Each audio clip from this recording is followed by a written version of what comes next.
మన బలం తీసుకొని, మన ప్రజల బలం తీసుకొని మనం ఎక్కించాం అందరం. పొరపాటు వైసీపీ నాయకులు కాదు, మంది.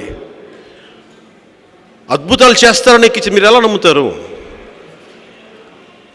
నేను రాగానే అది చేస్తాను, మీరు రాగానే మీకు ఏం కావాలమ్మా అన్న, మాకు ఆకాశం నుంచి మొత్తం వెండి బంగారు వర్షం కావాలి, చేసేద్దాం, ఎందుకు ఏం చేశాను, వజ్రాలు ఇచ్చేస్తాం అలాగే అన్న. తలా ఒక వజ్రం, 5 క్యారెట్ల వజ్రం ఉంచుతారంటే నమ్మేస్తారు.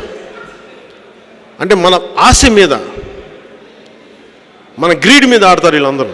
అందుకని ప్రజలు మీరు ఎడ్యుకేట్ అవ్వకపోతే, మీరు నేర్చుకోకపోతే మనల్ని దోచేసే వాళ్ళు ఎక్కువ ఉంటారు. ఎప్పుడు వైసీపీ ఉంటుంది. మీరు అలాంటి ప్రజలు ఉన్నంతకాలం మీరు జనసేనని మర్చిపోవచ్చు. జనసేన అనేది రాదు అప్పటికి. మభ్యపెట్టి రాజకీయాల కోసం మేము నమ్ముతాం అని అనుకుంటే నిజంగా నా అలాంటి ఉండి కూడా నిస్సహాయత చూడాలంతే. కానీ నేను దెబ్బ తిన్నా కానీ, అంటే నేను అంబేద్కర్ గారు నాకు ఆదర్శం.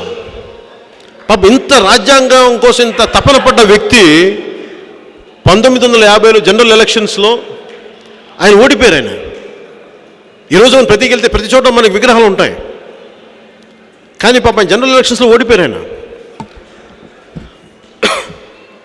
సో ఓటమి అనేది అసలు ఇబ్బంది కాకూడదు. నిజంగా నీకు దేశం నాది, సమాజం నాది, ఈ ప్రజలు నా వాళ్ళు అనుకుంటే నువ్వు ఓడినావో గెలిచినావో అసలు ఫరక్ పడదు, తేడా పడదు, చేస్తూ ఉంటాం. సో జనసేన ఈ రోజున ఉంది, ఒక ఎన్నికల కోసం రాలేదు, 2 ఎన్నికల కోసం రాలేదు, తక్కువలో తక్కువ 2 తరాల కోసం వచ్చాం మేము.